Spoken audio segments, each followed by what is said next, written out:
Tom, how are you? I'm good. Do you ever get Thomas? Never. Is it just Tom? Just Tom. It's really interesting because I have a Maximilian. You do? Yeah, my son's name's Maximilian. Really? Okay. So, but some people are very particular whether it's like Tom, Tommy. Tom. Well, I have a Billy who's not a William, and I half regret it. Do you wish you had him William? She should have been William. I'm a traditionalist, and I should have been that. I'm a Thomas. My sister's an Alexandra. Yep. My brother's an Edward, who's a Ted and an Ali.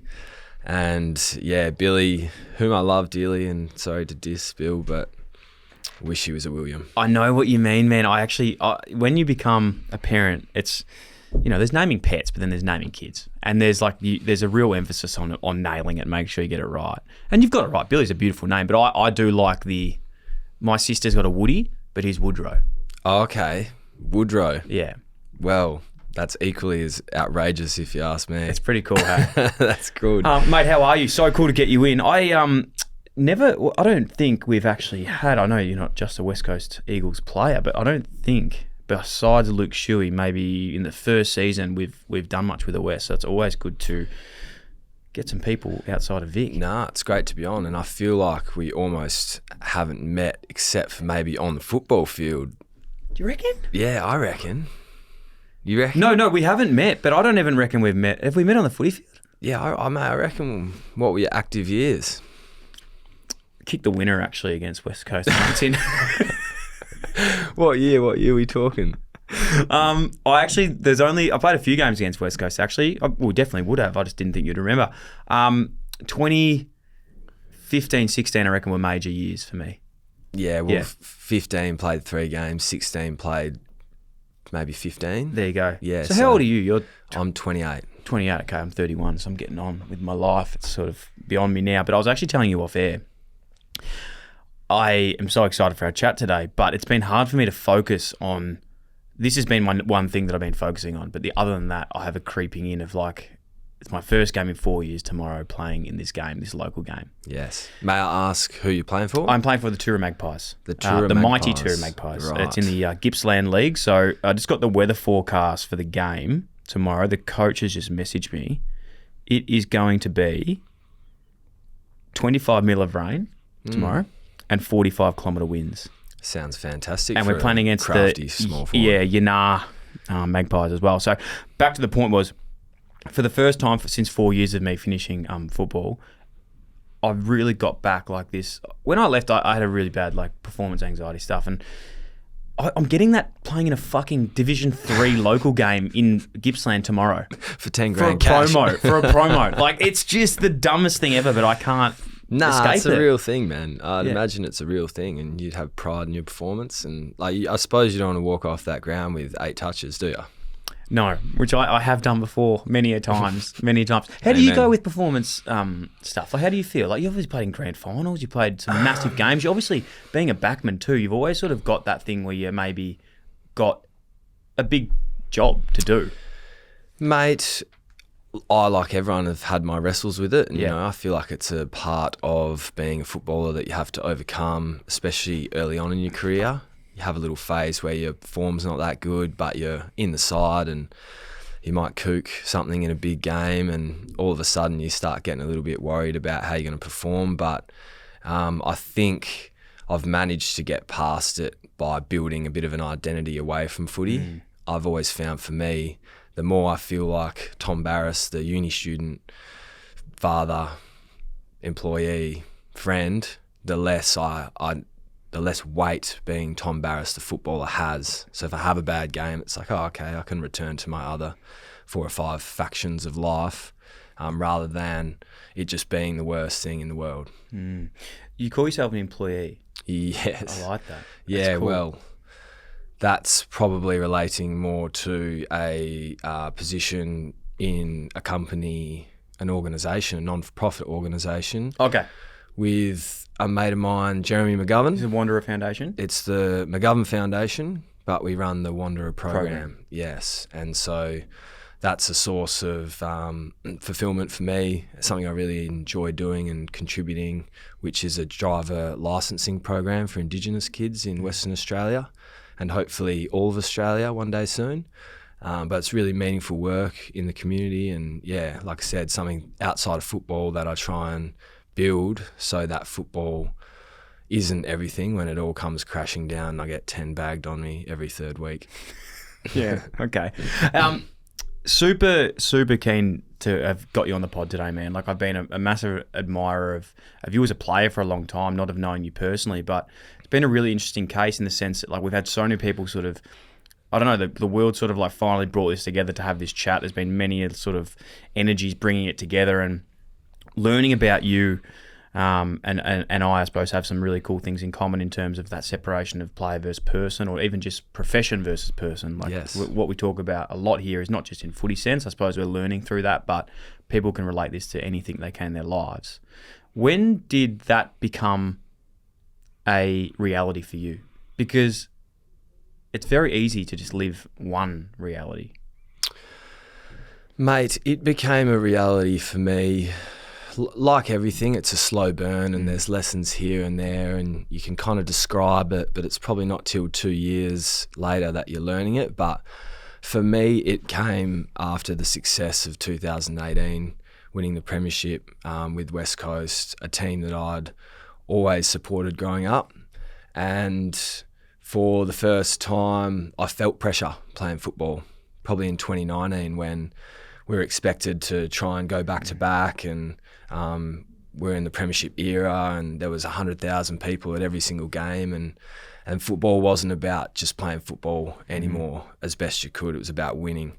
And so I think that throughout that process, I learnt that the highs of 2018, probably the biggest achievement I may have in my life, it didn't bring me that everlasting fulfillment that I'd hoped for. And so I learnt that, I've actually got to go and pursue other things in my life here, because in 2019, the ups and downs of football, it's too hard to handle unless you've got a family to fall back on, friends to fall back on, employment to fall back on, and fun. All the other things in life that are fun to fall back on, and you just get consumed by what is a high pressure industry. So I suppose in that sense, there's a million things that are, there's a lot of straws that break camel's backs, for lack of a better sort of analogy. But in 2018, that premiership that you guys won, do you think before that it was almost like that sense, we hear about it a lot, like, when this happens, I'll be this? And, yes, absolutely. And are you familiar with a guy named Alan Watts? No. Anyway, he's a philosopher, and he's famous for bringing the East to the West.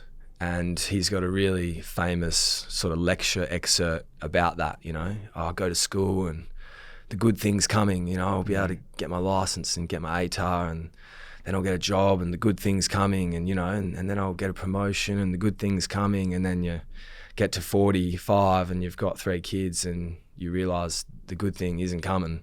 And in fact, you just missed all the good thing, thinking that, there was a destination to be at. And that instead, it should be approached like a song. It needs to be played. You're not playing a song to get to the end note. You're playing it to play it and to be creative with it. And that was that learning for me, is that this is meant to be enjoyed. This is not an outcome-driven thing. This needs to be fun, or what's the point? Man, I like the song analogy. That's so cool, because when you have and this is your analogy, so you know it, but I'm talking to myself here. When you play a song, the build up to your favourite part is the best part. And it's almost like you can't just skip to that part. Otherwise, like, without the build up, there's no favourite part. So I really like that analogy for anyone else out there that had a little moment there. That was really cool, because we've done the same thing, mate, even in my life. And I suppose we reflect on this a little bit too. It's like, we have so many goals as people, and I suppose even as a business and as a dad, and all these things that I'm trying to do in my life. But I've really had to learn lately that the journey is the journey is more important than the destination. It's a very, very cringe and oversaid quote, but it's probably cringe and oversaid because it actually has lasted the test of time. Oh, totally. And it is cringe and oversaid, but it's so true. And until you have a really big achievement that you've waited your whole life to get to, and you experience that lack of fulfillment or a bit of, what's next? I don't have endless happiness. And then you start unpacking what happiness is and what actually brings it to you. You don't realise it, and so you don't exercise that cringy and oversaid quote as much as you should. But that's been my experience anyway. And so throughout that process, I found that relationships were the thing for me. Relationships are what are important in my life, and that's with my friends and with my teammates and with my kids now and my partner and our family broadly. And success is great. You'd be stoked with this Dyl Friends setup, right, and how it's going. But is that what's making you the happiest right now in your life? No, you know what is? I actually have reflected on this. Like, this is what's making me happy, but the thing that I love the most is just getting to work here every day. Like, just getting to come in. It's not even the fun things around, we'll release this episode, right? So obviously it's not live, but you could almost say the end of this, the destination of this is the release. Yeah. That's probably my least favourite part. Yeah. The fun part is like thinking about like, all right, who are we going to get on? Who's planning it? How are we going to land this? Like, this wasn't a phone call. It was like a 6-month sort of thing to work out. Obviously there's time to come through. You've got to plan out the episode, see where we're going to go with it. It's like, hey, we've got to actually fucking navigate the episode too. How is that going to work? Because half the time, believe it or not, I think people will believe this, we don't really stick to any run sheets that we go through. So it's like a maze in itself. So again, just in that little situation, that's the fun part that has been cool. Because if I did worry about the numbers, which don't get me wrong, I definitely do sometimes. But if I get caught up in that, and I have been lately, to be completely honest, that's when I start freaking out about shit. That's when I start feeling really bad. I'm like, oh, am I doing this for the numbers or am I doing it for the enjoyment? Absolutely. And to add to your comment about, no structure, there's another reason why I'm on this podcast that you need to know. Yeah. And it's my sister, Ali Barrass, and my younger brother, Ted Barrass, and both our parents are journos. And so, they don't throw away good media craft, but both of them independently said to me, have you listened to Dyl Friends? You need to go on that podcast. Dyl Buckley's amazing. He gets the best questions out of people. It's so you, Tom. And so I'm typically not to, brand output. I like to keep to myself mostly. I don't post too much. But on the counsel of my brother and sister, here I am. Oh my God. Well, massive thank you to them. That's unbelievable. Darcy and I were speaking about this before. Like, I don't think we've had so many stars aligned to have this chat. And it's cool, man. Like, you've got a great aura. I know that's a weird word. TikTok is using it a lot at the moment. I don't know if you go on TikTok, but... No, I don't have TikTok. Okay, I'd say I'm probably like 3 steps behind you of where I want to be. So maybe I really needed this chat today. I think I definitely did. Can I ask this? So... And I will ask this. I'm not going to ask you if I can.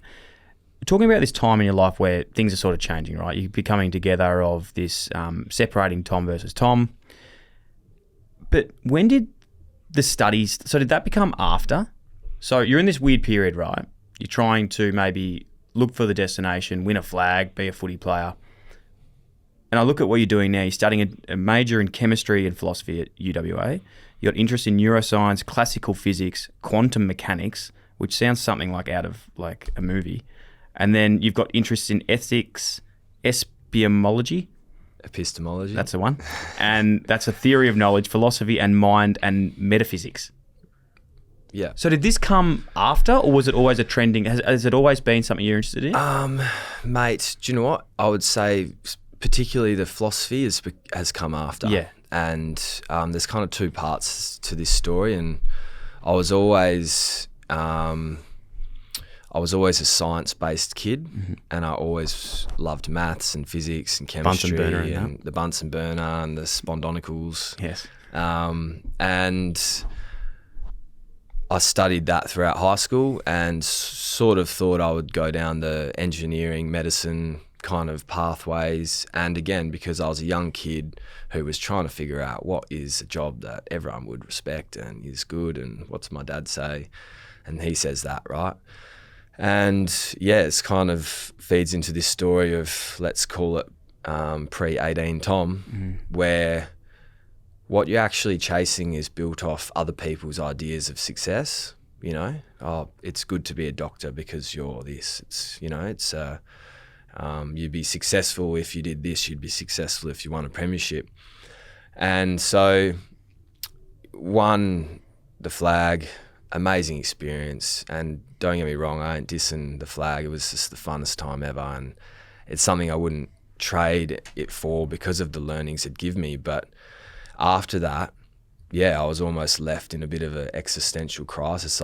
I realised that my views of self were constructed upon other people's views. They were constructed extrinsically, and they weren't intrinsic values of what do I want, what impression do I want to leave in the world, and who do I want to be. It was kind of, what does everyone else, what does society think is successful? And, being a premiership player was one of those.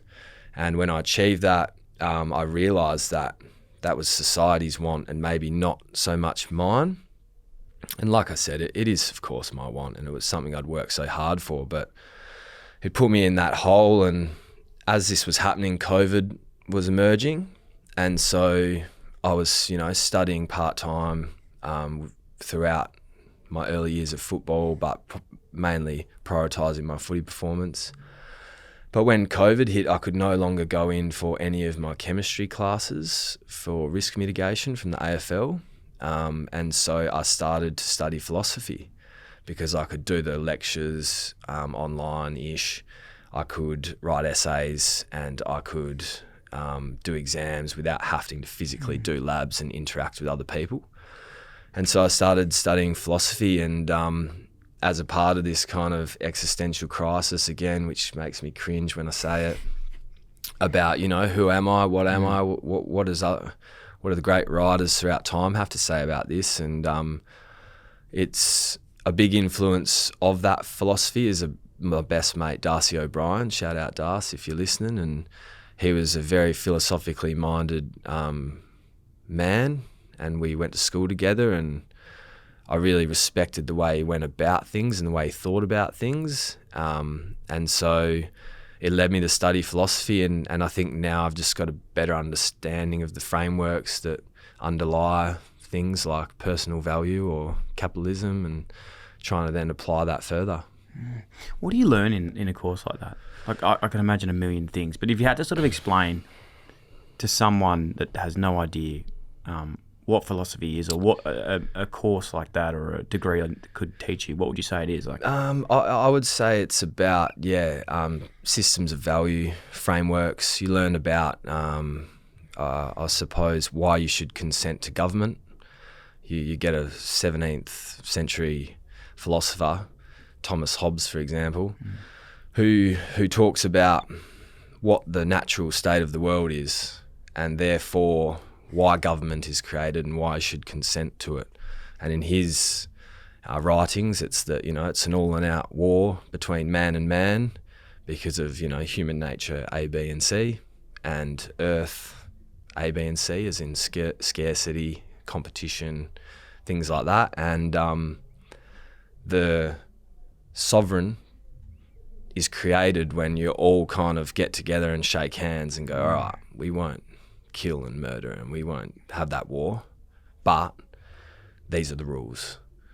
Where you sort of learn about other figures throughout time in different times who have a completely different idea about why to consent to government, or what's wrong, what's right, ethics, morality, all kinds of things. I suppose the underlying ideas and principles about the way you should behave is probably the shorter and more relevant answer that I should have given you. It sounds like every discussion I've ever had around a table at about 5 a.m. Yeah. That's it. And that's where Tom enters. Literally, that's when you come to prime. Yes. And I don't want to joke about that, but the point being made on a serious note, one thing I always think about, and these aren't my thoughts, it's just thoughts that I've heard before, but somewhat can agree with in a sense, and I'm curious to whether this is something that you've thought about before too, is around like religion and governance as well. And like talking about religion, I've heard before and probably watched a TikTok on it, to be completely honest, but why it was created was a similar theme, to keep people together, to teach right from wrong, to have that exactly the same. What you mentioned before is what religion does. Yeah. If you think of like back in the day. Yeah, certainly in a sense, the 10 Commandments, it's kind of like, hey, here's morality. And whether Jesus Christ came down or not and said it, or Moses, I'm not actually sure. The historical whoever did, it's sort of irrelevant whether you believe or not. Go for it, or if you do, you do. But it's there for a reason. Absolutely. And that's kind of, I suppose that's what it is in terms of broadly, is people looking at that and saying, look, is that right? Because look at this. Or in another one, utilitarianism, for example, trying to maximize utility for everyone, which is kind of a little bit how people think it should be, right? Fairness. But that also puts you in a position to have to sacrifice your own child over 10 other different children that you don't know, the kind of the fallacies of the utilitarian system is that they're impersonal and they kind of make no sense. And of course, you're never going to do that. You'll never push that button. Just what is utilitarianism? Oh gosh, it's a framework. Is that something that people in this day and age do? Yeah. I would say. What's Google say? Yeah, that's it. It's pretty much the idea is to maximize utility for everyone. So, okay. So is that like everyone's equal type, or like we should be? It depends in which context you're applying it, but it's like if Dyl could drink a cup of water for 10 points of utility, or it says here, but it costs him this. It's like a kind of mathematical reductionist system that is meant to help your decision making, but I think it's a load of bullshit. Okay. Well, it says here, in ethical philosophy, utilitarianism is a family of normative ethical theories that prescribe actions to maximize happiness and well-being for the affected individuals. In other words, utilitarian ideas encourage actions that ensure the greater of good and by the greatest number. Yes, that's it. That's what I should have said. No, that makes complete sense. Maximise the greatest good for the greatest number. I really do love these pods, and someone might be listening to this going, Dylan, what are you talking about, you absolute fuckhead? But I think there's an importance of bumbling around conversations like this, because I don't know what half the things you are talking about in terms of, like, I sort of have a basic understanding, but it's so cool to learn from other people. And I think that's something where we talk about in this day and age now, and not to be that guy, like, it's something that I think is lacked, is like understanding other people's ideas, listening to their ideas, listening to the way they think. Certainly. It's such a fascinating thing, and I think it's something I'm so lucky that I get to do this. And through doing it, I've had such a more open mind on stuff, because there's no doubt, man, I'm going to learn so much from this chat today. Oh, mate, and likewise. And I think that's one of the great things about philosophy, is that when you're studying it, you realise how many different opinions have been had throughout different socio-historical contexts, different times, right? And you realise that the only reason you discriminate against anyone, Dill Buckley, Jono, Mike, is because they're different to you. And that's the only reason. And they want to let someone in to merge, and you don't. You want to get to the destination as quick as you can. And I think if we can all understand that, we won't be fighting as much, because you'll have true respect for other people's context. You'll have true respect for other people's ideas and their minds. And I think it's easier to act with love when you can see someone's differences rather than just opposing to yours. I'm not sure if this is philosophy at all, but I want to just go back to one point earlier, because I think you might like this, because it ebbs on a little bit what you were talking about earlier. But there's this idea that I've loved as well, that I've come across, and trying to work out a little bit of my own story around, the journey that I've been on versus where I'm going, and those bits and pieces. It talks about strengths and weaknesses. And it reformats this idea of what a strength is and what a weakness is. And traditionally, in a tradition sense, you're talking about earlier, like, oh, we should do this. I should be a doctor, I should be a scientist because, dad says it's a good role, or someone in your family says it's a good role. And I think that I definitely fell into that trap as well. And I'm not saying I didn't want to fall in that trap. I'm so lucky to have done what I've done and do it. But this idea talks about rather a strength and a weakness is something that actually gives you strength versus something that weakens you. Now, you might be really good at something, but it doesn't actually strengthen who you are. Maybe you don't like it, or it's not giving you purpose anymore. So if I look at that in terms of the footy thing for me, that was it was something that was perceived as a strength, but doing it, I really wasn't enjoying it, and I didn't see something where it was going to go next. So it was actually a weakness. There's a weakness that for me would have been having long form conversations back in the day that would have been like, I wasn't in the debate team, wasn't in the public speaking team, couldn't speak in front of anyone, would have been perceived as a weakness, but actually I found a career in it now and it's turned into a strength. Absolutely. So I think that like when we can, it's really helped me reframe a lot of my life on what is a strength and what is a weakness. It's like you can almost flip it on your head and go, no, like what do you like? That will turn into a strength. Yes. Mate, that's actually got me thinking a bit. Not going to sleep tonight. Yeah. Mate, may I ask you something? Yeah, please do. When you didn't enjoy footy, what did that look like for you?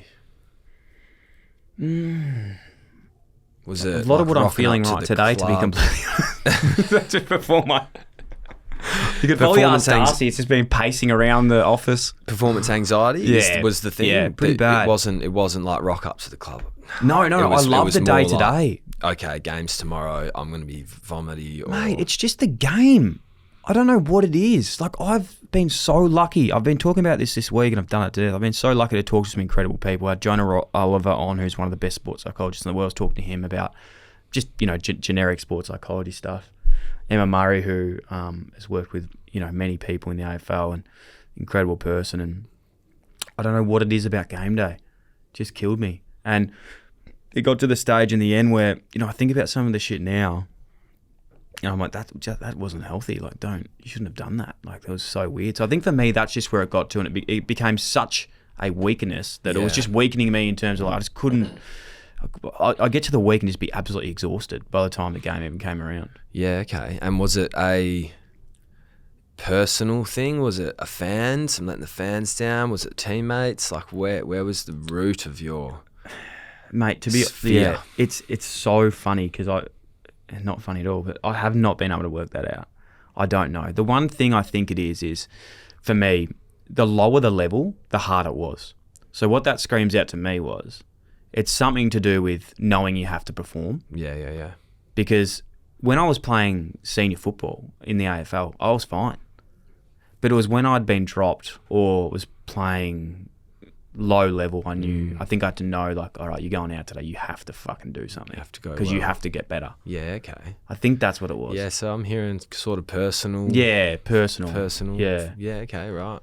But again, it's sort of a funny one because it hasn't come up too much in my life in other spaces. So it's something that is interesting because, like, the one thing before, my biggest sort of issue now in terms of just working myself out is like just focusing on the now and doing things why I like them, not for another purpose. Because I think I've definitely done that this year. Like, I asked for some feedback on the podcast because I reckon I've sometimes, maybe people haven't picked up on it. Maybe it's just an internal thing. I was doing more what I think people would like versus what I'd actually like. Yeah.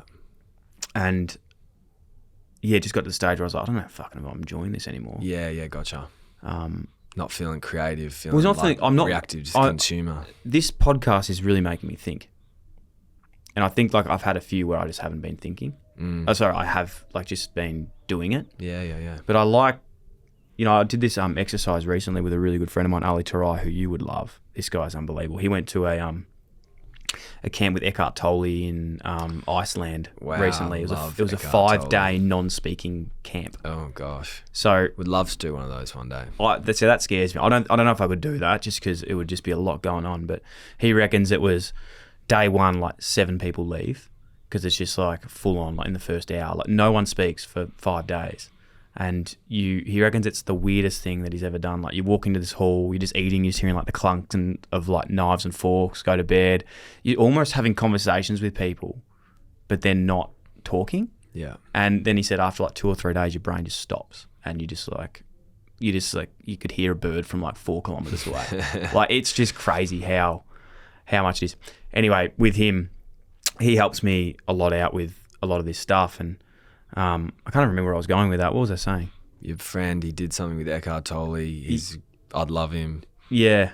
Well, that's basically it then. I can't remember where I was going with it before, Darcy. So, something about your podcast. He gave you feedback because your podcast maybe was too consumerist and not creative. There you go. Sorry, thank you. So we go away once a year together. Sounds really weird. We go away once a year together. I'm just getting it up now. And we do a thing called Recalibrate, where like we recalibrate like where I'm at in terms of like where I want to go, what gives me purpose, what doesn't. You really have to sit down and ask these questions around like what's an ego decision versus what's like a me decision. And I think I've definitely been living in that ego decision base a little bit this year. I don't know why that is. Maybe it's because of like, becoming a dad, making strategic calls on like, this is what you're meant to do and trying to set the family up, things like that. Yeah.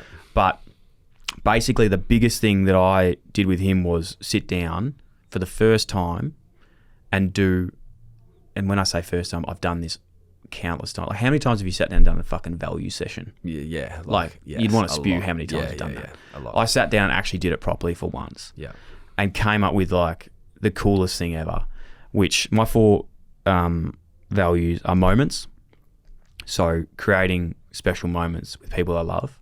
So for me, that's like, all right, if there's a chance to get away with Juz and Max, like take it. Mm-hmm. Go to Noosa for 3 days if you can. If that's I know that's not possible for everyone, but fortunately for me with this work, I can move around a bit, which is really incredibly grateful for. Environment, so like surrounding myself with good people that are hungry, and whether that even be house, like having a clean bedroom, trying to keep the house clean because that's like my environment. Being in just a really good place. Freedom. Probably goes back to that point earlier around like being able to do what I want to do. Sometimes you don't even take up those options, but it's nice just to have the option there to be able to do that. Certainly. And growth. And the big thing for me, speaking about this today, is like having a conversation that's not uncomfortable in the sense that it's hard to talk about, but like learning new things, trying to talk about quantum physics. I don't know anything fucking about that, but I'm over here trying to keep it together, work it out, and put myself in an area where I can grow. So if I'm doing those 4 things, I'm in a good spot. You're going well. Yeah. That's cool. That sounds really good. Have you done anything like that? I do sort of personal self-reflections on a lot of journal stuff and try and segment it into, 10-week blocks or into, right, this pre-season I'm going to have a look at these behaviours and especially in the early years at West Coast, you do a lot on personal trademark. What are your values? And for me, they're ever-changing. But they sound quite similar to yours in the sense, you're looking for presence in moments, like you say. You want to surround yourself with good people, meaningful people, people that you can learn off, good mentors, and fun. Fun's always been something that has been recurring when I actually sit down and think about it and write it down. I want to have fun in life. I want to, people say happiness. But happiness, I think, can be misinterpreted as joy. You don't really roll around all the time like screaming, happy, laughing. It's more like contentedness, being content with where you are and what you are doing. And I think if the first kind of few line up in terms of environment and growth and fun, then contentedness follows. So you say that then, and obviously that's what you're living in, the value you're implementing day to day. But I suppose values are most important when shit hits a fan.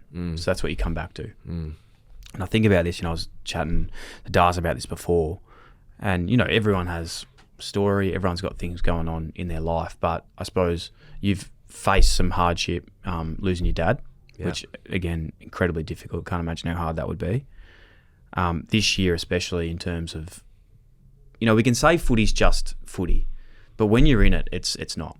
You can pretend that it is, not you, I'm just saying in general, you can pretend that it is, but it is all consuming, especially in a state where there's 2 teams. And I can't imagine how crazy this year's been with like Adam Simpson and all those things alike. And even another hardship, obviously, losing a really close friend in Cam McCarthy. How have you held up this year with those values and going through such a full, and trying to be a dad of 2 as well, good husband, good brother. Yeah. Like, what's it been like? Mate, do you know what? It's been difficult, and my father passing, that was probably a few years ago, and that's something that I feel more so than, say, Cam, that I've mourned and accepted. And there's some really cool parts about your father dying, which is a weird sentence. Might need you to elaborate. Yeah. But and the thing is, just singing the clip of that, and then just cut man, it at that. Yeah. Oh gosh, gonna have to explain that one to my sister. But you know, let me have another crack at that. Yeah. Your father dying is so horrible. Yeah. And you know, it's something that I miss his counsel and I miss him, and but it's also that there are cool parts, and you'll understand this now, having a boy, but you don't know your father. You don't know shit about him. And just as Max, your son, Max, is it? Yeah. Mate, think about Dyl Buckley's life up until now, how many different things you've done, how many mistakes you've made, how many triumphs you've had, how many all-nighters you've had, how many times you kicked your toe on the coffee table. They're just not there for it. They don't know. And so when you're celebrating a life, whether it be Cam or whether it be your father, I certainly got the positive experience of spending some time with his friends and with our family broadly and some of his older friends, and learning about who that person actually is and learning more about it. And I'll take it back. I wish my father was here. It was not a cool experience that he died, but there were some really positive, amazing things and amazing learnings that have come out of it. And some, they're not, you know, they're not fading and fleeting. They stick with you. It's penny drop stuff where I look at my sons now and I just know, as much as I love them, they'll never really understand who I am because they weren't with me for the first 28 years of my life. And that was certainly something I learned with the passing of my father. But, you know, on the Cam stuff, you know, I actually found that really difficult and really shocking. And we had a really special relationship, and I loved him very much, and so did lots of Perth. And the beauty of it is that the resounding message was life of the party, you know, brightened up the room. And so there were all these positive things that came along with it. But in terms of mourning and understanding it, that one has been the hardest for me recently, for sure. For sure. And I'll speak on the Adam Simpson thing too, because I've got some amazing things to say about that man too. You know, he's been a real role model of mine, a lovely man. And, you know, football, you know, business, it ain't always go that well for you. And hasn't been going that well for me in the last little bit, or our club or Simo. And so there are tough times, but he came into our footy club 12 years ago or whatever, stuck his hand up and said, "Hi, I'm Adam. These are my values." And that gave me a sort of framework to work off when I was a young kid. And yeah, we're going to miss having him around the club. But again, there's so much beauty in having had these experiences with these people, whether it be Simo, Cam, Dad, even though Simo's not dead. You know, it's just the mourning / beauty and gratitude that you have when you've spent a bit of time and learnt and grown and experienced with someone. It's really cool what you said before around, like, I was just thinking about, you saying before about, you know, you don't really know your dad, or your kids don't know you. It's really interesting. I've actually thought about this, not in that level of depth before, but like, it's almost they know a different version of you. Like, absolutely. They'll get a version that no one else ever got. So I think there's a coolness in that too. Like, who you're talking to today is not who I am at home with my boy. Absolutely so not. like, and this learning that you're speaking about right now was the thing that solved my performance anxiety. Yeah, right. There you go. Is that there are probably, let's say 5 million different Tom Barrasses rolling around in Common people's name. head. Oh, okay. Sorry, I thought you meant rolling around Australia. Yeah, it's like, it's a lot. No, there's only one. Yeah. But But everyone's got a different perception of who I am, and some people think because I didn't before knowing you, wouldn't have thought you were like this. Yeah, right. Yeah, would have thought completely different. In lots of different ways, and maybe the same in a few ways. But you realise that there's no objective Tom Barrass. There's no objective Dyl Buckley. There's just each person's individual view on you, and it's in a sense not needed to be paid attention to. You need to worry about your intrinsic stuff, those values you wrote down with your mate at that, reflection time that you couldn't remember about. Yep. That's what you need to worry about, not what the Dyl Friends listener starts thinking about me, whether or not they think my utilitarianism, description was wrong or right, or it's kind of right. Objective Tom doesn't exist. Let's just forget that. So anything on the front of the West or anything online or anything to do with my football, let's just forget about that and park that. What matters to me? And it was those things that we were talking about before. Mate, I actually needed to hear that today, because I've been definitely living in that. I don't know why. I think you just... How so? Like in the podcast, business, running world? Just everything, really. Just been living in... I'm talking about me because it's a podcast, so I have to reflect in some sense. But I think we've got here to this stage, to this pod, and I suppose where we are now by not caring about anything in terms of like what people think. And that was the whole thing was like, be yourself, everyone else is taken. It's a cringe quote that someone put up on my Instagram once when my phone got hacked, and then I was like, you know what? That's fucking true. That's a sign. That's the sign sort of areas. I was like, that is the coolest quote I've ever heard in my life. And it's always underpinning, and it's always a massive value of mine, but I think things can ebb and flow at certain points, and sometimes you've got to live into other parts of your life. And I think for me, I just want to be embracing that a little bit more, talking about, the objectiveness of one Tom Barrass and focusing on that. Like that's nearly a value that I need to add to my own thing. And it is, but I just don't think I actually think about it enough at this level. And I'm not saying I go out there and make decisions about anything, but... No, I'm with you there. And I find the same thing. It's ebbing and flowing, and you're getting better and worse at keeping in mind what are the opinions that matter to you. Yeah. And if it's your kids and your partner, then man, you better be energetic when you get home, because that's the bit you need to worry about, and not this interview, because this interview is going to gain me 10, positive views and lose me 9. It's funny though, right? Because you put footy and podcasting together, right? At the end of the day, you're putting on a show for an audience. That might not be why you do it, but it's a reality, right? Like you don't just go play football in a park by yourself, no one's watching. No. Or I don't just go talk in a fucking mirror by myself. Like people are listening to this right now. So there's a part of it that is measured.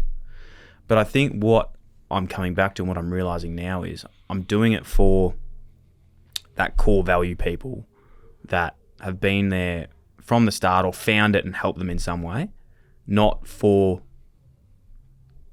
people that come and go and stuff. That's fantastic. I love it. I don't discriminate against anyone. But I think I've just got to get back to doing it for those people, not the other ones. Like you're doing it for the members and the people that rock up every fucking week, not the bloke that just comes every 3 weeks and gets Instagram selfie and then fucks off. Yeah, absolutely. Absolutely. Or conversely, the family, or your mum. Who's them too. Yes. Made you all... made all the sacrifices to put you here. Yeah. Right? And trying to keep them in mind. How cool are mums when you become a parent? Oh, man.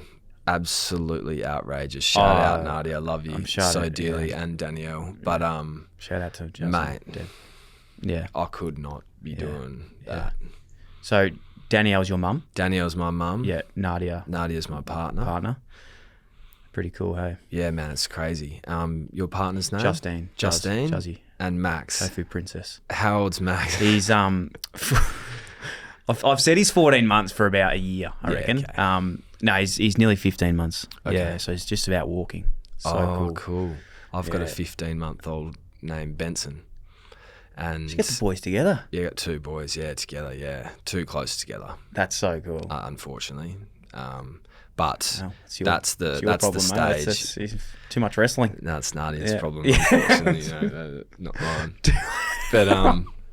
But and that's the glory age, mate. Between sort of then and 2, is when they just start becoming a little human. Oh, man, it's so cool. Starting to talk now. All he says is no. How are you finding it? Like, remove the mics and the cameras. Vulnerable Dyl. Vulnerable Dyl. How are you? Yeah, really. How are you? Like, I'm really good. It's fantastic. It's something that I've wanted a family for a long time. It took us a lot longer than we expected to start. So it's something for me that I've always found the journey to get there wasn't linear. So it's each time there is a hard period for us, it's sort of like, oh, well, fuck, like I do have a good memory of that, which was good. But I think the big thing about it is just you realise how selfish you are. Fuck, I must have been so bad. Like, there's got to be some like athlete part about that as well, which makes it even fucking worse. Yeah, certainly. But far out, man. I've had to learn that there's other people in the world than myself. Yeah. I think that's a big sort of insecurity of mine. Actually, is something I struggle with. Doing this podcast and having sort of vulnerable conversations. I'm sort of lucky because I have a very quick memory too, so I sort of forget about what I talk about half the time. But having these conversations and stuff, I think you were talking about before, people have an opinion of who you are, and they might see me or listen to me 1 hour a week on a show, and that's like, I'm 10 out of 10. Like, that's me at my best. Like, maybe not today because I've got the big game tomorrow. Okay, but that's like the best I can get. Right, so if they think that I'm a cool guy, maybe they don't, but maybe just say the people that think I'm a cool guy, that's as good as, I'm telling you right now, this is not me all the time. Like, sometimes I get home and I'm fucking a piece of shit, or I'm tired and like I'm on my phone, all those things. So I think that's a big thing for me, is like, again, living in those values and thinking about it myself. Sometimes I do get home and go, fuck, mate, people think maybe this, but like, I'm a piece of shit. And you have this like real... Yeah, I got totally angry at my kid or partner and yelled and like, I'm a bad So that's person. hard, but love it, if that makes sense. That makes total sense. And then you just feel, it should be, oh, fuck, should we take him to the park? Should we be doing this? Is he going to remember this? And then you think about, as well, you're talking about your dad before, I think about, my relationship with my dad, who's had some, we have a good relationship, as good as it can be. But, he's had his own sort of struggles with, mental health and alcohol dependence and things like that too. So I reflect on that and go, do I even fucking know what I'm doing right now? Like, am I ruining this guy's life? Like, just, I don't know. Sometimes you stay up and think about it. I don't know if you do, but I definitely do.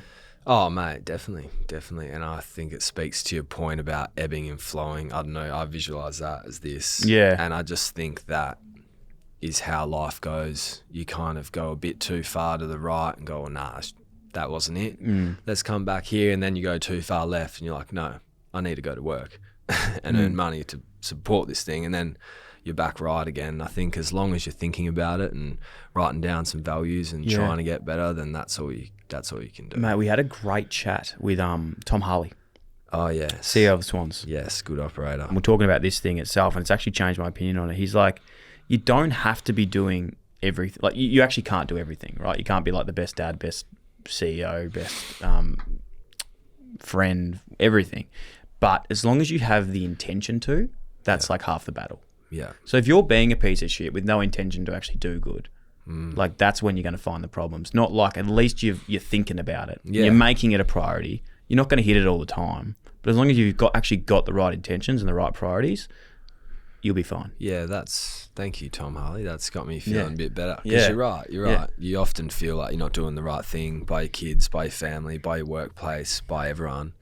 But I suppose if you do have the right intention, that's all you can really ask for, because you are who you are at the end of the day. You're Dyl Buckley. How you going as a dad? Yeah, that's a great question. I should be getting advice off you. You've done it before me. Well, my advice, funnily, is exactly what you said, and it's exactly what everyone else says, where, I suppose it's not advice, but my statement is, it's the best thing you ever do, but it's the hardest thing you ever do. And there's value in suffering, and that's kind of it. And mate, I've considered myself so lucky to have a beautiful fiance, Nadia, who's just killing it. Learned how to be a mother of 2 boys who are totally hectic.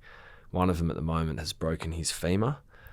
So he's in That's a big bone. Yeah, mate, he's in a cast, like nipples Oh my God. to ankle. How do you do that? Fell off the funky monkey bars that his dad bought him. That's your fault. Oh, mate. Well, it would be if Did it she let you know that? wasn't on her watch. Oh, no. So, you know, not my fault at all. But, yeah, so that's been a bit of a challenge. He's got this giant, like, full body cast on and he can't move. And so our backs are a little bit And how old's sore. he, sorry? He's 2.5. That's super challenging. Yeah. So he's fine because he's a kid and he's excited in a sense.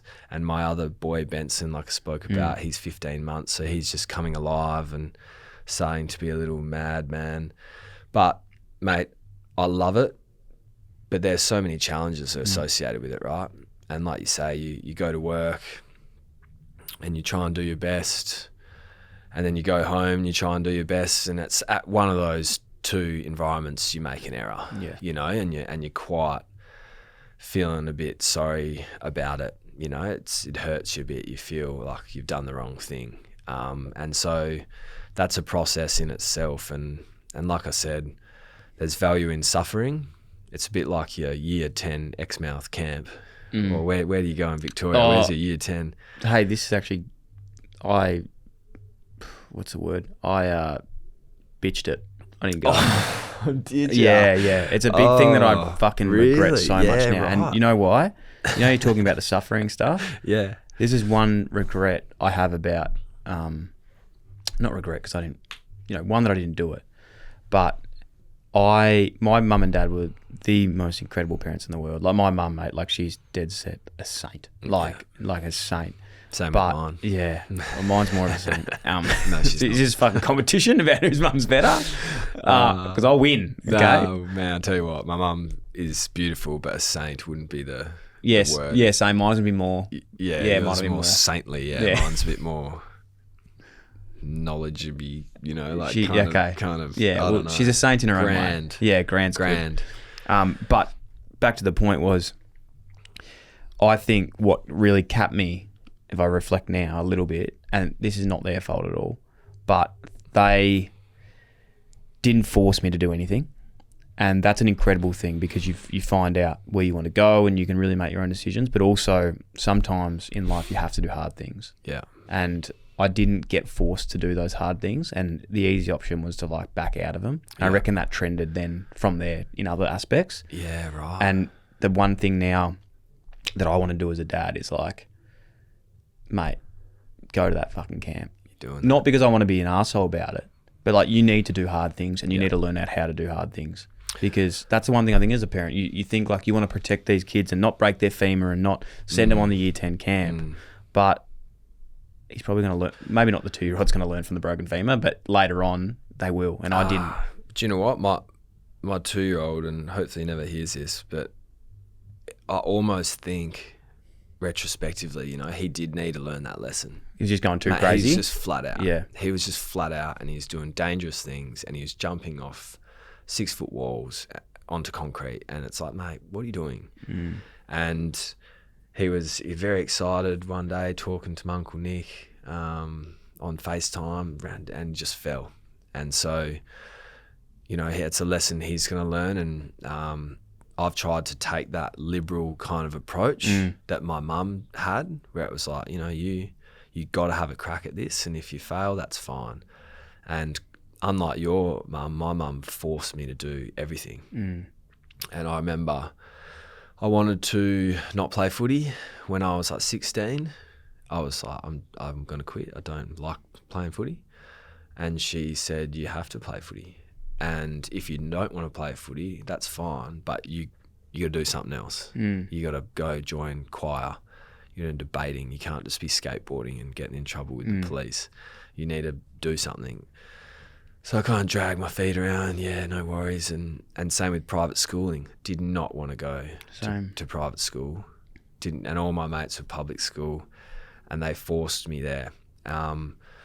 But those are definitely two of the biggest opportunities I've had in my life, in that by year 12, I'd done so poorly at school that I felt guilty about not having had a crack for my parents, who were middle class. They'd prioritised my education over having a big house and going on holidays and stuff.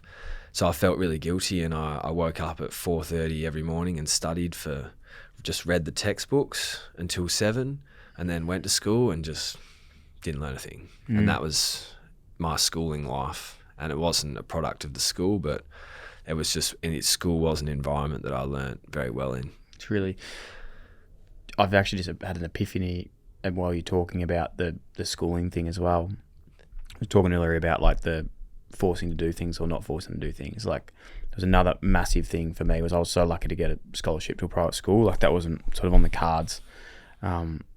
And, had this opportunity to do it, maybe similar to you in the sense I didn't take it as seriously as I should, just thought I'd be a 300-game superstar. Things would work out. And towards the end of my career, towards the end of my schooling, VCE comes out. I don't know what you call it in WA. Yeah, WACE or TEE. Something like that. So like the tests, and I remember going to mum and dad being like, because of lack of embarrassment, and I hadn't worked hard enough, because of embarrassment, and I hadn't obviously worked hard, put the work in, I was like, I want to do ungraded VCE, which is just a fucking easy way out. It's like, you've done it, like, go and finish it and do the hard part at the end. So you've done the whole year. Done everything, but hadn't tried and hadn't done hard enough. And I was like, I want to do ungraded VCE, and sort of had the chat with them. They weren't entirely happy about it, but they're also like, look, we don't want to, force you into doing something you don't want to do. And my dad actually called a family friend who helped me get the scholarship at the school, and he called me. His name's Colin Kinnear. He's an incredible person to this day. He's been a big mentor for me, and just gave me the fucking biggest rocket. Oh, really? Like, who the fuck do you think you are? You're pissing in your family. Like, hard people have worked to get you here. You've been here. You're fucking taking the easy option out. And I was just like, oh my God. Like, not swearing, or I swore then, but not like in an aggressive way, just more like a, you got to fucking do things you don't want to do. Yeah. And I remember having that chat with him. It gave me the biggest rocket that I needed to hear. And unfortunately, I needed probably 10 more of them until I really worked it out. But I ended up cramming. And mate, I was doing like the 4 easiest subjects. I didn't even do 5. So I did 4 easy subjects, like English, fucking PE, health, and something else. And it was easy. I crammed so much work in. I tried my hardest in like 4 weeks, and then ended up getting like a 54 on my underscore, which like to this day is still one of my proudest things like I've done. Because you did it. Because I did it. Yeah, 100%. It's like, man, I did not want to do that. Like, it was so uncomfortable. And if I didn't have those people like saying to me like, no, you have to do hard things, man. Like, you have to do it, I wouldn't have done it. And then I'm sitting there, all my mates are getting VCEs. They've tried their hardest, and I'm just here just like a fucking, it was Mate, weak. that's it. And then certainly in my case, if I'd quit footy at 16, didn't do my WACE certificate, or didn't do private schooling, or left to go to Churchlands or Newman, which is where I wanted to go, none of my life would have unfolded the way it has. And it was purely because my mum and also my dad was very big on like, nah, mate, you have to. And when you're 18, you can go and get a big rat tail like you want to, and peroxide the rest. Like, you're all get good your to do tattoos, that. do it. Mate, 100%. But when you're living in my house, you're fucking doing this. Yeah. And if you're not doing that, you can go do debating class, you can go and do this, you can go and do that. But you're playing football and you're going to school.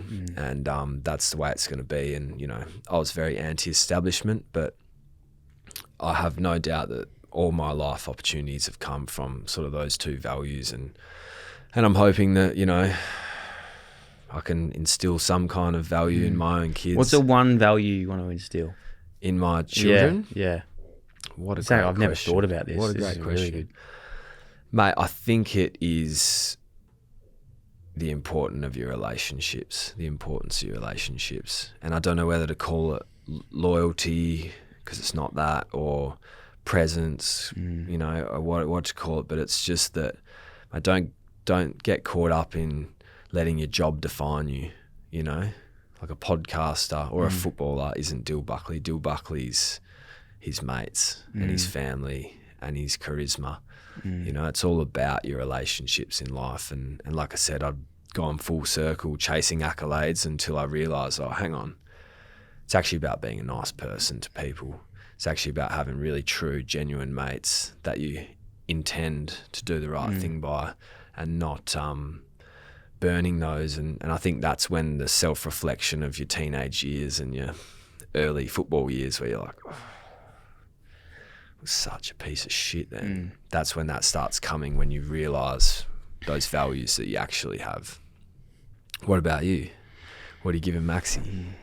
Before I get to that, there's one point that it's very, I find that's a bit of a hard one at the moment, being a young father with relationships, is maybe not in your sense, and I hate saying this because it's different, like football's a little bit different. It is, because you're playing with your best mates every day, and not all your best mates. I know you got mates outside of that too, but I think what I've really struggled with in the first year and a bit is like staying connected with my mates that don't have kids. Yeah. Because there's just like for them, and I haven't had this conversation even with them because it's so hard to have, because you're so fucking busy and you're not thinking about anything. But like, I think they'd look at me and go, oh fuck, he's burnt us. Like, he's doing all this stuff. It's like, mate, like, but in the other aspect, I look at them and go, fuck boys, like, you've burnt me. Like, you know, you're not involving me anymore. But there's just this conundrum of like, you do. And one thing we're actually doing at the moment around this this program we've got running is like reaching out to mates and telling, you know, being like, because you manifest these relationships in your head and you think, oh, they fucking hate me. It's like, no. Like, we're both just being shit at communicating. Yeah. I've got some other priorities right now. I can't go to the pub with this every Friday anymore. But they think he doesn't want to do it. It's like, no, I do, but I also want to do this. So I think that's been a really hard one for me, the relationships thing with mates that don't have. Yeah, the OG boys, which I think. I have the same thing. Yeah. As long as you know that, I've got the same thing. Yeah. And to my OG boys, I love them. Yeah. And, you know, I love you boys so much, and there's nothing that will ever change that. It's just more, like you say, the actual relationships that are around you through circumstance aren't those people. Yeah. It's actually your neighbour. Yeah. And your neighbour's kids. Oh, mate, like my best mate, like, you know, I spend an incredible amount of time at the moment with like my brother-in-law, and it's my partner's sister, her husband, and it's like, he's an awesome, like, we're just such good mates, but like, you know, we never know each other 10 years ago sort of thing. These guys I've known since primary school, but things just change, ebb and flow. Like, the best thing about, you know, good mates, and the ones that I'm really lucky to have, and I'm sure you are too, and hopefully a lot of people out there, like, it doesn't matter how long you haven't seen them in, it's just like, it's the same when you catch up. And I just think it's hard, that part around, that's one thing I've probably struggled with a little bit. It's just been navigating those situations. Mate, I'm actually, that's what I need to hear today. Because it is hard, and you wonder whether they're like, oh, Tom's just dropped us, and he's got a missus, he's got 2 kids, I never hear from him. You know, that kind of setup where I think it's just more a matter of circumstance, and I reckon when they have their own kids, you work it out. It'll be like TV. Yeah, I know that. Mate, how you going? I'm going, this is fucked. Yeah, literally. Saying, oh, no, man, do you want to come over for a beer? It's a vest. Yeah, right. The one thing I was thinking is that I would want to instill in Max and hopefully future children would be, and it's a quote that, you know, I somewhat live by, 2 quotes. One is, you know, the be yourself factor that we spoke about. Be yourself, everyone else is taken. Like, it's a cringe quote. I need to bring it more back relevancy into my life, because it is true. Like, there actually only is one of you.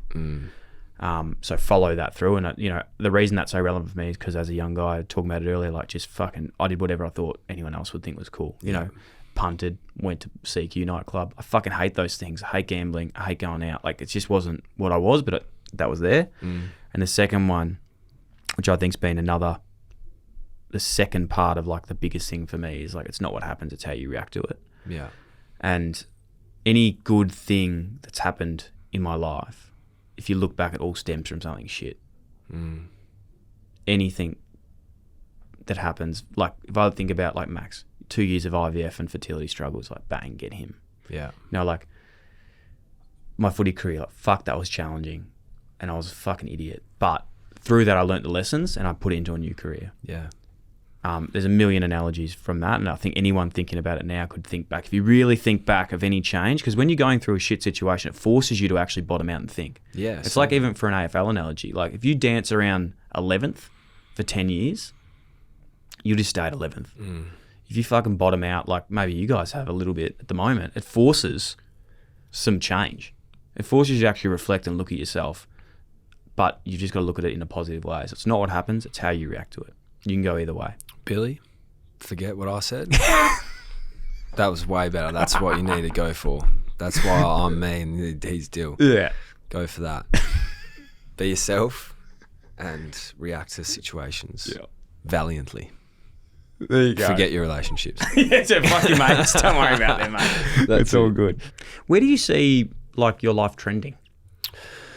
'Cause 28, you still got a lot of footy to play. Like, what do you want to do? Mate, I want to contribute to ideas that I believe in. And broadly, that could mean heaps of stuff. But effectively, throughout the rest of my footy career, I want to kind of finish off my Chem philosophy degree and just learn skills in the media. You want to do media stuff? Mate, I think I would. What sort of media? I think I would do some media stuff. Yeah. Like footy media? Look, who knows? But it's more doing things like this that broaden your skills. You're saying your father was a journalist? Father was a journalist. Yeah, and your brother and sister are? No, my mother as well. Oh, your mother is also, so mum and dad. Mum and dad, and dad's claim to fame was he was the first man to go to prison for protecting his source. And he's not a snitch. Nah, he's not a snitch. Nah, and he always used to... That's elite. So what happened there? So he knew some information about a big tax fraud that was going on. And my dad had some scaly mates. So he was like a sleuth. He was a sleuth. Well, he's an old school journo. Yeah. You know, he knew the bikies. He knew every cat in Australia, and he knew what was going on. And I think he was writing stories about it. And he obviously wrote too explicitly one time, and they pretty much got him up in court and said, you need to tell us what's going on because you obviously know.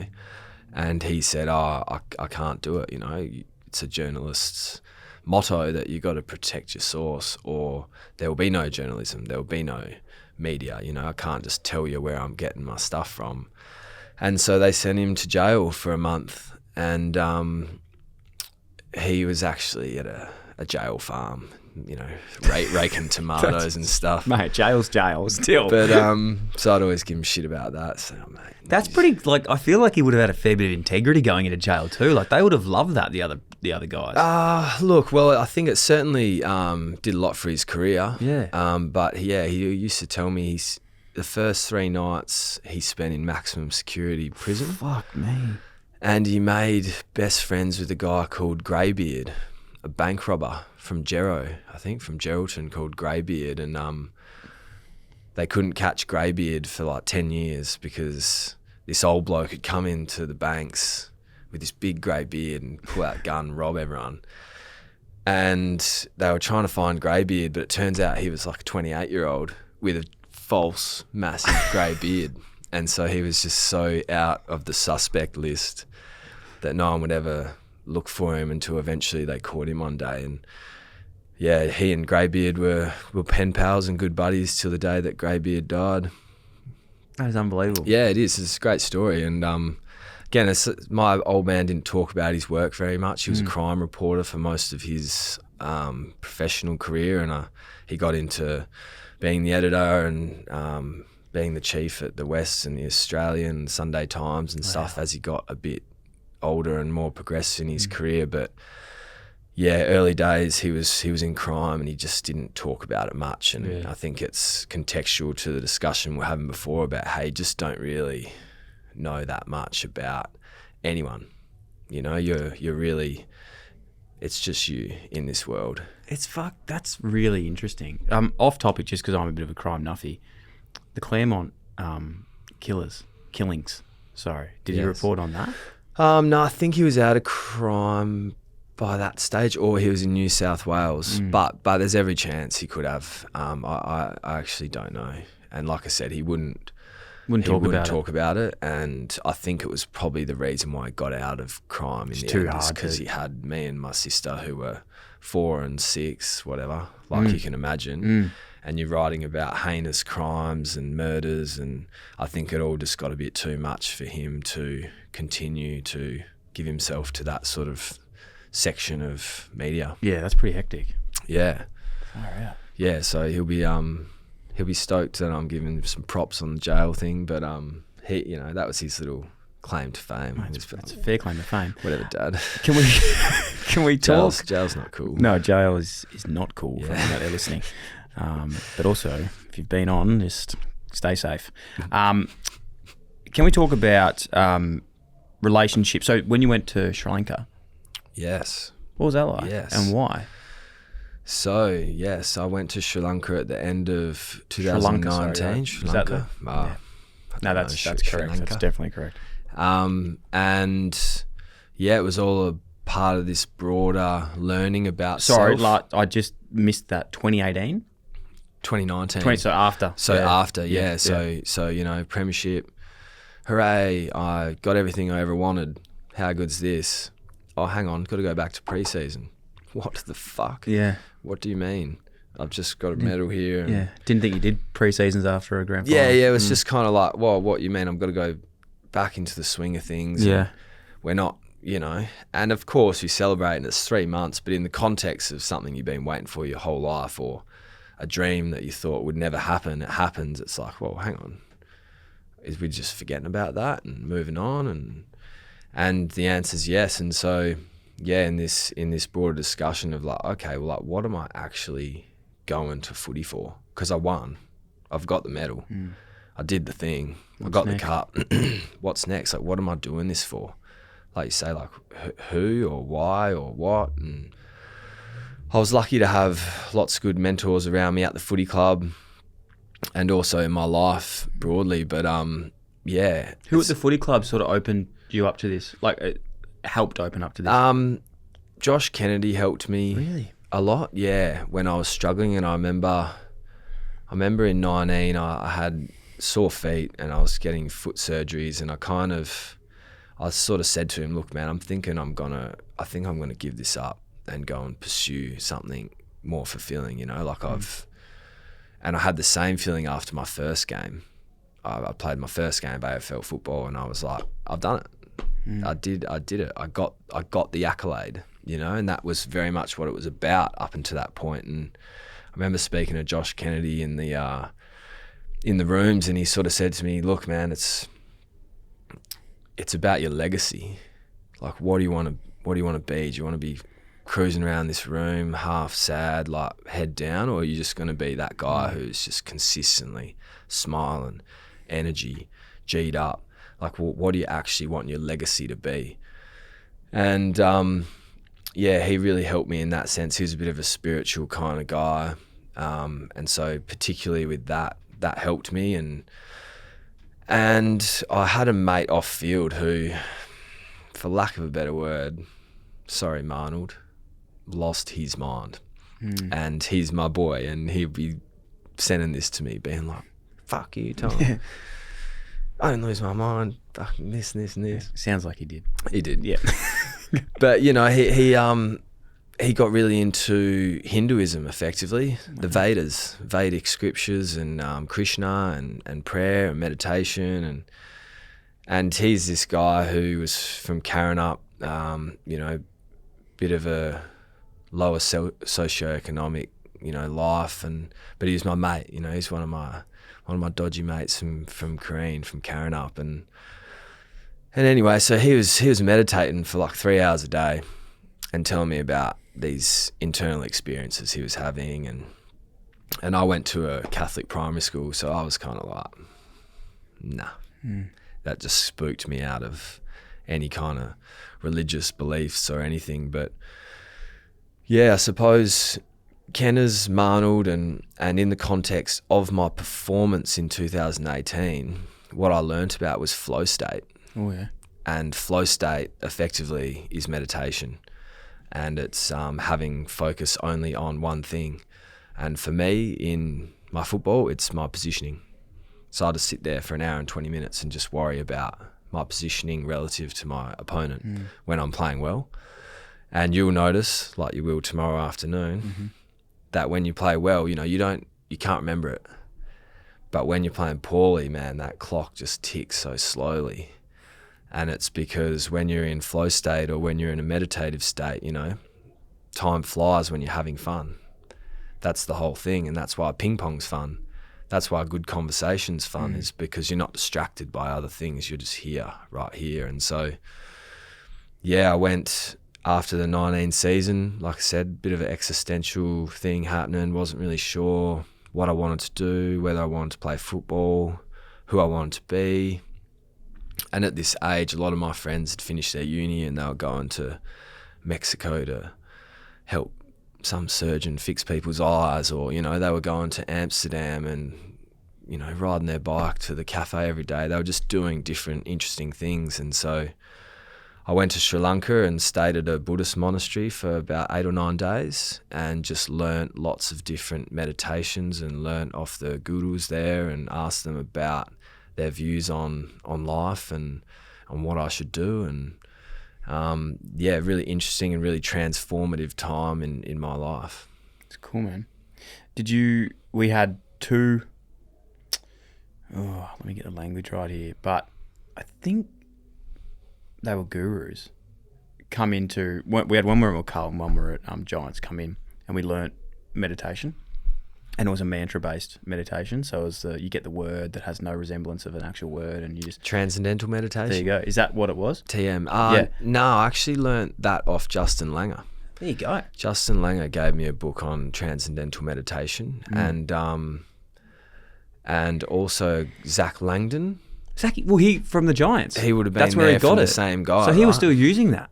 Yeah, and so Guru Gary. Guru Gary. Yeah. So Gary Goro. Shout out to Gary bum. Goro. He's got some camps in Bali and stuff. Mate, He does great stuff. I'd love to meet you, Gary Goro, Yeah. because I've never been able to completely master transcendental meditation. Well, you actually have, you know probably why, and we're getting a bit weird on this, but you actually have to get like a ceremony at the beginning. Yeah, you have to. So maybe because you haven't prescribed had the ceremony, That's you it. might be using Zach's word. Well, I'm not using Zach's word. Okay, no. good. I wonder if would it be wrong? Well, you're not meant to tell. You're not meant to share your word. Oh. You're not meant to share it. Well, then I won't share Zach. Yeah.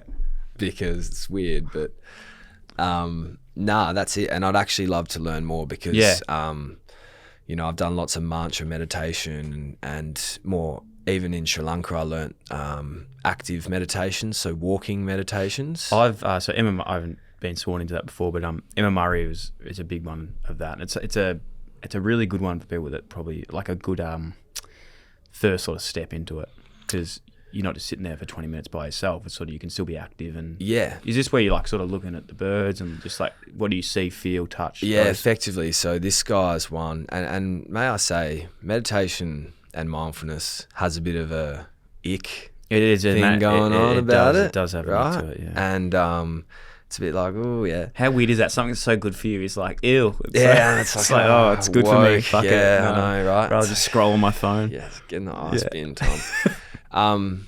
I hate that ice baths have become cool, by the way. Man, what? Been doing that for fucking 20 years, I know. 20 years of my life, and now it's cool. That's called the fucking ocean, G. Sorry, moving on. But gosh, you've lost me now. Yeah, sorry, you're saying about... sorry. So I kind of reframe meditation as focus. Okay. Focus training. You're actually training your focus. Yep. And you can focus on a mantra or guru. What would you call him? Gary Goro. Gary Goro. Gary Goro, yeah. Or you can focus on sensations in your body. Yep, birds chirping, all this kind of stuff. But the walking meditation was the meditation I learned, and you just focus on the soles of your feet, and you walk. I walked up and back down this hall. It's probably got a different name in Buddhism. It's this big hall with a bell on top, and he just made me walk really slowly back and forth, and when you get to the end, you slowly turn around, concentrating on the soles of your feet, and walk straight back. And he'd have me walking back and forth along this hall for 2 hours. And yeah, after a little while, you kind of realize that it's not just the soles of your feet that you're feeling your knees all the way up to, and you realise you haven't had a thought in an hour and a half. You haven't even realised that you're Tom Barrass. All you are is walking up and down this hallway. And that's the kind of flow statey beginnings that led me to meditation, focus, mindfulness, all these kind of icky terms. But it all originated from my football and focusing on how to become a good footballer for 120 minutes. So really, you know what's really interesting about that? I was chatting to the boys about this week. I love the term focus training because, I don't play football anymore, obviously, but I've been trying to get in, and, trying is a loose term. Like, it is incredibly difficult focus training, especially when you've got so many things going on, and I know that's the point of it. But for me, it just I haven't been able to nail it yet. But the one thing that I have loved is we've sort of got together this group, and Darcy's going to love this, called like footy training, the 700s. So basically my idea is like, I don't want to play footy anymore, but I want to do footy training because I'll get to the main point. There is a reason I'm bringing this up, is community. I've been around people. Love it. Sweating. Tick. Love it. And the main reason is there's not many things I can do that I'm not thinking about anything else for like an hour, is when you're at footy training. You're thinking about running to cones, footy's fucking coming at you, someone's trying to tackle you, all these bits and pieces that it's focus training. It's like meditation. That is meditation. It literally is. Literally is. And that's what I try to get across when I speak to people about it. Surfing. Same thing, mate. You're not thinking about what you're having for dinner. But you know why surfing, though? Different to anything else? Why? How many times have you been on your phone while you're playing surfing? While you're surfing? While you're playing surfing? No, not once, I believe. Not once. Yeah, never. So anything in the water that you have to, catch a wave or do something. Because the other reason I do this, and I think about this too deeply, is I do swimming lessons on Saturday morning with Max. And that's between singing sort of the hokey pokey and doing sort of like all these things, I get out and I go, fuck, 30 minutes of me not dropping this bloke in the water. Yeah. And which you can't do, obviously. They can't swim yet. But you're just so fucking focused the whole time because they're trying to do shit. Yeah. You're talking to all the other parents, just making sure they're not doing something. So I actually feel like it's meditative. It is, and I wish the ick could be removed and replaced with this idea that people already have mindfulness meditation in their life, and it's just called what you love. It's just called painting a picture, if that's what you like. It's called taking your dog for a walk. It's just the things. Music, I love listening to music. Music's beautiful.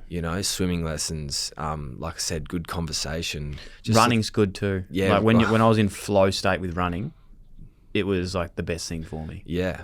And I totally disagree with that. I hate running, mate. You will like it when you finish. It's like one of those things that happens. Yeah. Every guy hits like this point in their life where they're like, I've got to run a marathon. Oh, man. It's a bit of an ick, but you'll do it. Let's I'll come back on in 12 years and we can see where that's happening. Literally. Because my bet is that it will not. I will never complete a marathon. I hate it. When you obviously today we've spoken about so many cool things, and I'm keen to keep talking about them. But there's this other part of it too, where like you forget that you are a very good defender in the AFL. Okay, I'd say the term that's thrown around. Medium to okay. No, I would say very, very good. What do you want to be known for as a player? And like a part of me, when I ask that question, I'm almost like, I don't want to say do you care, but do you do you? Yeah, certainly. I mean, that's the wrong word. Not do you care, but you know what I'm trying to say? Like, because I think like there's so many other things that you. I don't know. No, definitely, and they're the things that distract me from how much I care. Yeah. Okay. They distract me from how much I care about my football and my team and my performance, and and I almost see them as necessary to fuel that. But mate, the last few years where we haven't been successful has really taught me about what type of footballer I want to be. And I was really lucky to come into West Coast in 2015 when we were successful. We had this really gun leadership group. Matt Producey, Eric McKenzie, Josh Kennedy, Darren Glass, Dean Cox, these guys, Bo Waters, they were hard working. Named like my favourite players. Yeah, like guns, man. And they were hard working, and there was no shit. And you learnt pretty quickly the way of West Coast. And Simo came in. He was my first coach. So he came in 2015? He came in start of 2014, which was my first year, but I didn't play my first year, and I'll never forget it. Draft day, sitting with my mates, pick 43, I think it was, Tom Barrass, okay. Get the call, and I pick it up. I go, whoosh. Oh, no. And he's like, hey, mate, it's Adam Simpson here. And I'm thinking, who the fuck's Adam Simpson? He's one of these, like, assistant coaches or something. He's just like one of these scrubbers who's. They've never given you the big dog. He's been playing at the Taruma Jets. Hey! Don't talk. Hey, do not talk down to the Taruma Magpies. Okay? The Taruma Magpies. Sorry, and talk bad about Yanar. That's our opposition, but not. He was playing for Yanar, so he knew nothing. Yeah, fair enough, idiot. But I kind of, googled him, and he had played 306 games for North Melbourne or something, and so it was kind of quite pivotal. But he came in, and like I said, he had a fresh game plan. He'd been at Hawthorn, and I see it as this really gun playing group, really gun organisation run by Trevor Nisbet, and I think Craig Vozzo at that time. And Simo, this fresh new game plan, fresh ideas, fresh values, and it was a magical thing. And I was really lucky to play in a successful team for close to 8 years and have success and be playing finals and expect that was just what happened. But in the last few years, I've realised that you don't play footy to win. Otherwise, it would just be called winning footy. You play it to play the game, and that's the nature and the necessity of the game, is that sometimes you lose, and that's made me really question, what is my brand identity as a footballer? Like, what kind of footballer do I want to be? And like you said with the strengths and weaknesses comment, when you actually figure that out, it can become your strength. Yeah, I'm not an amazing ball user and a clean midfielder, good runner. I'm not that. But if I can realise that, then I can start bringing others into the game, and then we all get better. And so, to answer your question in the world's most long-winded manner, I do care. And the reason I play football is for the respect of my teammates and the respect of the members of the West Coast Eagles Footy Club. It's a good answer. Yeah, I just want to prove to them that, I want to be a good teammate. I want to defend, and I want to win. And I want to win not egotistically, but to share that moment with all my friends and to go and have a beer after the game and celebrate. That's why I play. And I hope that people who watch me play, as clunky and terrible as I can be, can see that that's the intent that I'm going after, is to try and to play for my teammates and play for my club. I think it's funny, man. You know how they say, like, a dog owner is like a dog is like their owner? I don't know if they say that, but I've heard it once before. What I will say is this. I think there's a massive correlation of how you play a sport versus how you are as a person. Yeah. And I'm not saying that's always the way, but probably just at a picture of at that time is how you are. And I think, like, you're talking before about what you want to be known as, someone who does, like, I see that, right? I see a guy that wants to be, a good backman, that fucking wants to help his team, wants to be a team player. And then I think about, like, maybe what I was like at that age was, like, super inconsistent, like, not just on the field but off. Like, massive risk taking, probably bite off more than I could chew, but sometimes it would come off, and sometimes it wouldn't. Someone that failed really fast, then someone that was, like, super insecure as well. And you can change those things. And I almost think now, like, what would, maybe even an exercise for people thinking about it. It's, like, so cool to think, like, if you were a sports person or you're a footy player, like, what traits would you have that would relate into on-field stuff, or how would that look? Because I think now I'd be a different player, but still similar thing. Like, I always joke about this thing that I used to, like, try and rip 45s and, like, 50% of the time they wouldn't come off. I still do that, though. Joke about it. I joke, you know, it was very... You live it and lived it and experienced it. But I think about it now, and I'm like, man, I do that shit still. Yeah. The ideas that I have here, I think I'm even nearly worse at it. Like 90% of them don't come off, but 10% do. Yeah. But I just don't give a fuck about it anymore. Yeah. Whereas I used to care if they didn't. Nah, and you know what? It's a good thought experiment for sports people as well to think about how they are in their external life. Because you mentioned, you know, you can be selfish. You know, you can be self-interested. You can be seeking feedback. You can be delivering feedback, maybe in a way that's not particularly palatable for the average person. You know, you are exposed to a real high performance environment every single day, and it's not have a sick day sort of thing. It's like you had a sick day. You know what I mean? Like if you have a sick day in the AFL, it's kind of the whole team knows about it. You know what I mean? Yeah. Where if you're working for Rio, you're taking one every 2 weeks by the sounds of it from some of my Rio employees. Sorry. This is real WA chat here. Real WA chat Who are the I don't think we do mining in Victoria. No, you don't do mining? Yeah, you just do negative GDP, don't you? Leverage off us. Exactly. Don't know what that means, but it's fantastic. You just spend all our West Australian mining cash. Iron ore. I actually went up to the iron ore. So one of my very good mates, you know Blaine Bokhorse? Did you ever come across him in Perth? Yes, I do. He plays for East Fremantle. East Fremantle did his knee, won the Sandover off, missed the last 5 games on the Sandover medal. Really? A couple of years ago. You'll love that I'm saying that. But his family's from Port Hedland.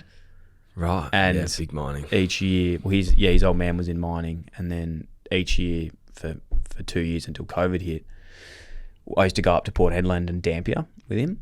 Right. Man, it was one of the coolest things I've ever done in my life. Like we went to an iron ore facility. Have you ever been? Mine. A mine, yeah. An iron ore. No, I think the technical term is iron ore facility. Is it? Yeah. Okay. Yeah. And it was I've got photos of it. I'm gonna have to post them. The fucking machinery. Yeah, it's outrageous. Like as big, like you think of those Tonka trucks and stuff, like these things were like 5 levels high. It's honestly outrageous. It's the craziest thing. I'm going to show Darcy. He'll love it. Oh, you could overlay it right now. I will. A sexy it's just slideshow. But the point is, it is genuinely fascinating that all that the mining that goes on there. I know it's not good for the environment, obviously, but you know, got to do what we've got to do. Unfortunately. That's really weird. I don't know why I was talking about that. Nah, well, I did have a point to get back to, but I lost it too. Man, we're philosophers. Yes. I don't know. We just philosophy shit. And just do these things. Nah, sorry. My point was, you know, sportsmen do this reflection of how they are a sportsman off the field, and maybe can learn a bit about themselves a bit in that sense. I'm telling you, man, habits go. I mean, what you are doing right now, and I know you're already doing it because you're very engaged off field. But the best players aren't the best transitioners. Like the people with the best habits, because they're habits. It doesn't matter if they're playing or not. They are the ones that go well. And I reckon there's probably 3 guys at West Coast that you could say right now, I might not even know who they are, but they're probably not the best 3 players, or maybe they are the best 3 players. But it's the habits that they have, no matter if they're in the team, out of the team. If they get dropped, they get their head up, they go again. They're the ones I would put money in and invest on. They will be successful no matter what they do. Yeah, certainly. And to relate it back to you, I'm sitting in the Dyl Friends podcast. Yeah. You know, room but now, blue screens. That's true. You're biting off 45s, taking risks. No, we are. But the point of that message is probably like, if it's not you, it can change. Like you can actually, I think like, if I reflect on that myself, like, man, I was the biggest piece of shit. Like, honestly, if you had seen, you would have hated me as a teammate. Like, I was just so thinking about myself. I'd avoid any hard conversation. Just, you know, it came from a place of insecurity, but like, I just learnt from those 3 players I was talking about before, and a quote that I always use here that I'm not allowed to use anymore because people are sick of me talking about it, but who you go to war with sort of thing. Just realised that wasn't me and has had to change. Yeah, right. But I think that is representative of all our lives. Yeah. Like I hate coming on here and sounding like I've got this perspective like a You were a real piece of shit. Mate, I was the biggest piece of shit. Really? Yeah, man, certainly. And not so much in the teammate areas, even though as I'm saying that, my first year was like I was getting banished from the club because I just didn't get that you weren't allowed to get drunk and smoke cigarettes and do whatever you want all the time. And it wasn't about this, you know, it was about Matt Prittis style, rock up to training, habits, like you said.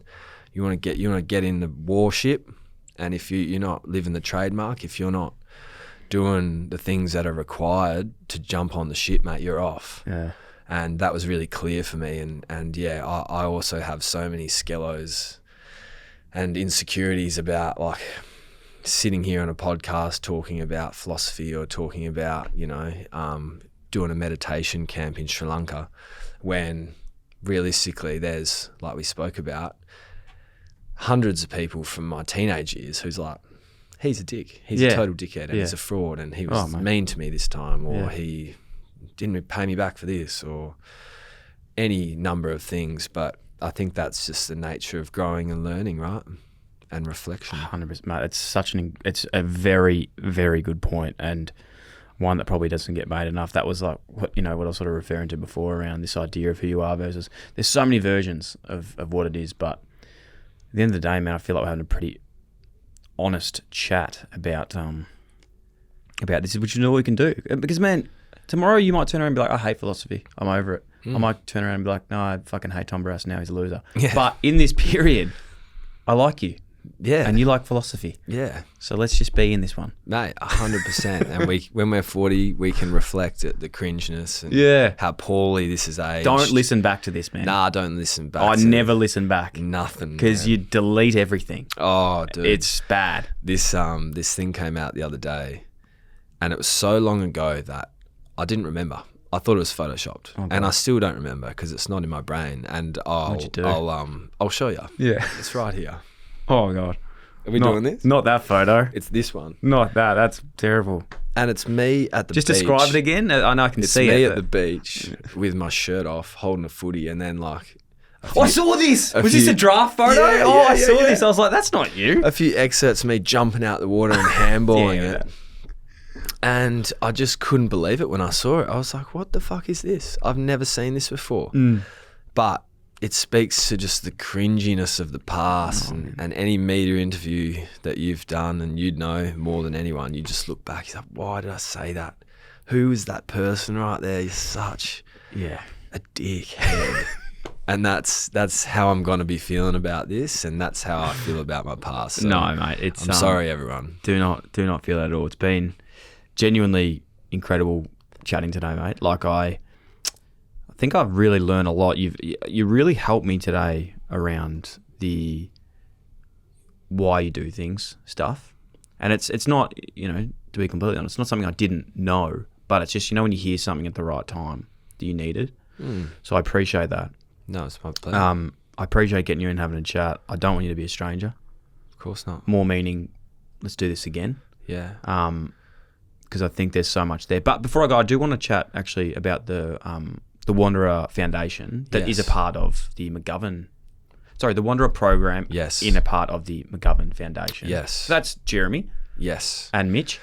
Or just no Jeremy? Mitch. Oh, Mitch. No, Mitch has not no giving back. ethics. No, that's okay. He can just not give back. That's fine. Nah, he's Victorian. Yeah.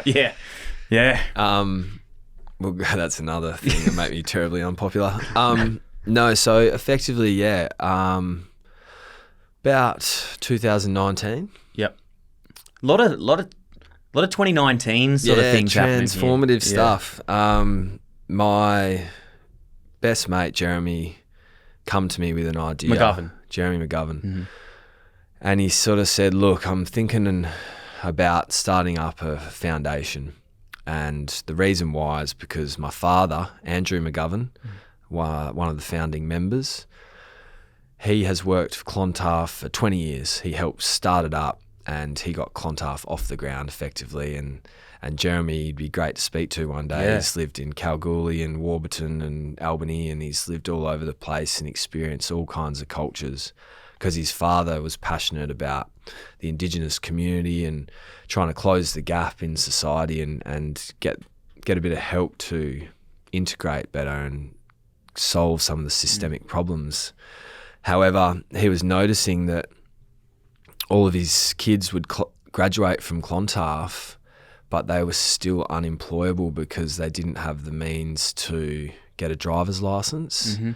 And when you think about it, or at least me, I was middle-class family from Scarborough, and my parents both had a car, and they could do the 25 hours that was required back in the day, and now it's 50. It's like 120 down here, isn't it? Yeah, is it 120 over here? Yeah, well, man. We're good drivers.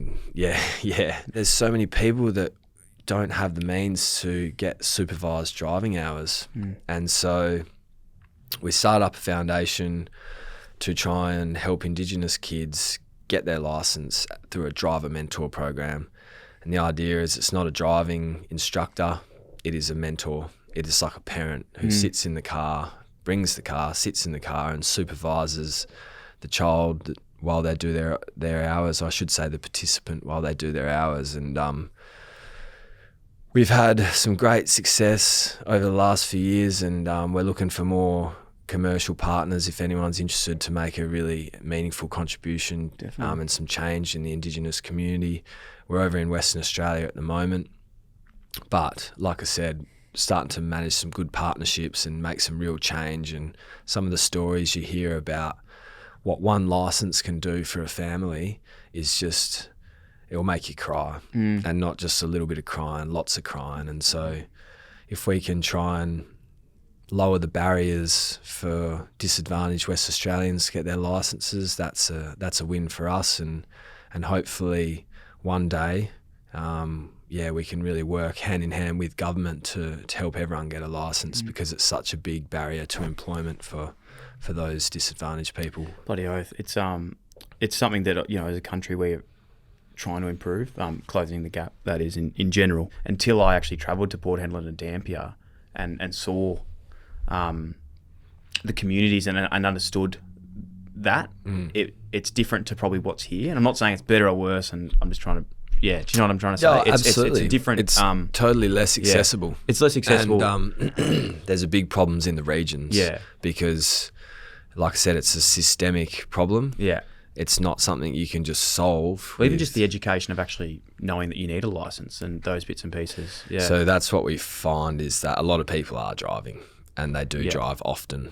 And when they come and have some lessons with us and complete their supervised driving, they're the best drivers you've ever seen. They've already done that. 300 hours. Well, a lot of them are 55. Yeah. And they've just never had an opportunity to get their license, and they've been driving without a license for such a long time.